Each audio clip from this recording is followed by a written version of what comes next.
do it when they have to, like, you know, for these East Coast shows. Crazy. Mm-hmm. Yeah. Yeah. All right, we're joined now by Admiral Ronnie Jackson, who's running for Mac Thornberry's seat on Congress. Admiral, thank you for joining us. Thank you, Jason, for having me. I appreciate it. Absolutely. Now, you don't live in District 13, so why do you want to represent the people there? Well, I do live in District 13 now. I live in Amarillo now, and I moved here about a month and a half ago.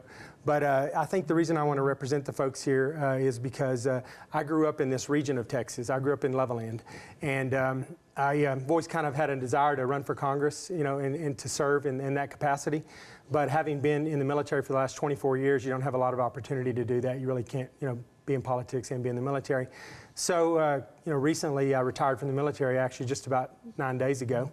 And so when I saw that Congressman Mac Thornberry was not going to run again in this district, it was a unique opportunity for me, and it's going to be a unique opportunity for the district as well for me to potentially represent the folks in this district. And so that's when I decided I was going to throw my hat in the ring and get in the race. So.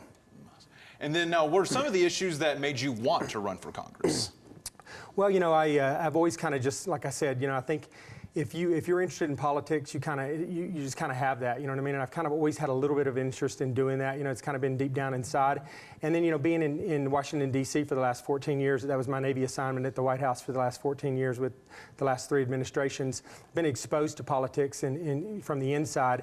And I've gone through periods recently, you know, whenever everything was going on with the VA and the nomination for the VA, I was a little bit disgusted with politics and just kind of wanted to get away from D.C. and as far away from the folks there as I could, you know. But I kind of, over time, over the next few months, I kind of looked back and kind of reflected a little bit, and I said, you know what?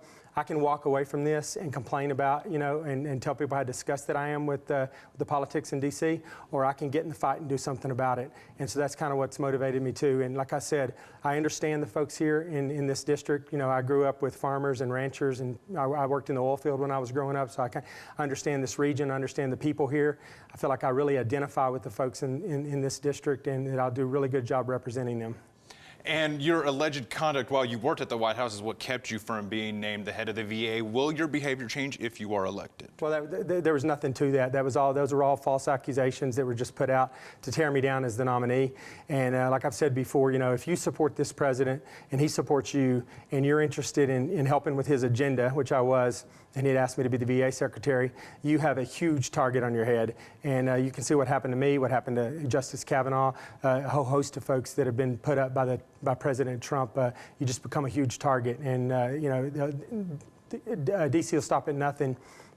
Specifically, the liberals in D.C. will stop at nothing to tear you down. So. And all right, Admiral, that's all we have. Thank you so much for your time. Thank you, Jason. I appreciate it. Of course. Thank you. Jackie, back to you.